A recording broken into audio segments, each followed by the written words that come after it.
ये कहानी है कूली पिता और बीड़ी बनाने वाली माँ के लाडले संजय अखाड़े की आईएएस बनने की। किसी चीज़ को पाने के लिए यदि पूरी शिद्दत के साथ कोशिश की जाए तो मानकर चलिए दोस्तों, आपको कामयाब होने से कोई भी रोक नहीं सकता। इसका उदाहरण है संजय अखाड़े जी। संजय जी का जन्म महाराष्ट्र के नासिक जिले में हुआ। घोर विपन्नता के बावजूद उन्होंने अपने मेहनत और लगन से यह साबित कर दिया कि सफलता किसी की मोहताज नहीं होती, बस चाहिए तो उसे पाने की शिद्दत से लगन। माँ बीड़ी फैक्ट्री में 30 दिन काम करती और वो भी आधे पेट, ताकि उनके बच्चे 2 रोटी खा सकें। पिता भी कूली का काम करते, पर हम सब भी जानते हैं कि इस काम में आखिर पैसे ही कितने मिलते हैं। माता पिता की ये हालत देख संजय भी बचपन से ही मजदूरी करने लगे। कई सालों तक संजय ने होटलों में टेबल साफ करके, मेडिकल की दुकान पर काम करके, अखबार बांट के और एसटीडी की दुकान पर काम करके अपने माता पिता की मदद की। पिता ने स्कूल में डाला भी तो सिर्फ इस मकसद से कि वो दिन भर की मजदूरी गिन सके, लेकिन संजय बने ही थे कुछ खास करने के लिए।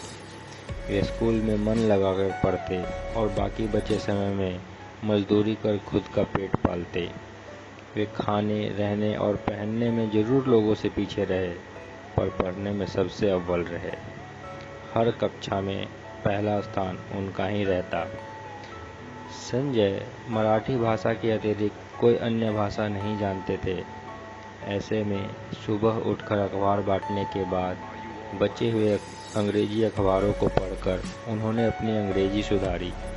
मुसीबतों से जूझते हुए संजय स्नातक तक की पढ़ाई पूरी करके प्रतियोगी परीक्षाओं की तैयारी में जुट गए।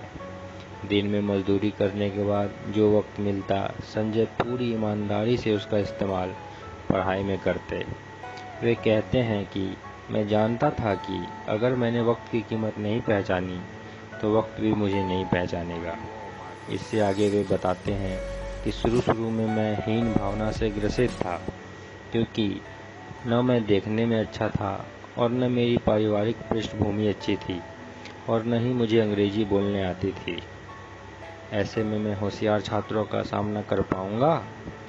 लेकिन ज्यों-ज्यों मैं पढ़ाई करता गया, मेरे आत्मविश्वास के आगे सारी कमियां न जाने कहां गायब हो गई। इसी दौरान संजय को मार्गदर्शक के रूप में पुणे के आईएएस अविनाश धर्माधिकारी जी मिले और उन्होंने न केवल संजय का हौसला बढ़ाया बल्कि कोचिंग भी कराई। संजय की मेहनत और अविनाश जी का मार्गदर्शन रंग लाया और संजय अपने चौथे प्रयास में यूपीएससी एग्जाम में सफल हुए और अब वे आईएएस बन चुके हैं। संजय खुद कहते हैं कि हालात कितने भी बुरे हों, कितनी भी गरीबी हो, लेकिन आपकी विल पावर मजबूत है और आपको हर हाल में सफल होने की सनक है, तो दुनिया की कोई ताकत आपको कामयाबी का वर्ण करने से नहीं रोक सकती। इसलिए दोस्तों, उठो, जागो और तब तक चैन से मत बैठो जब तक आप कामयाब न हो सको।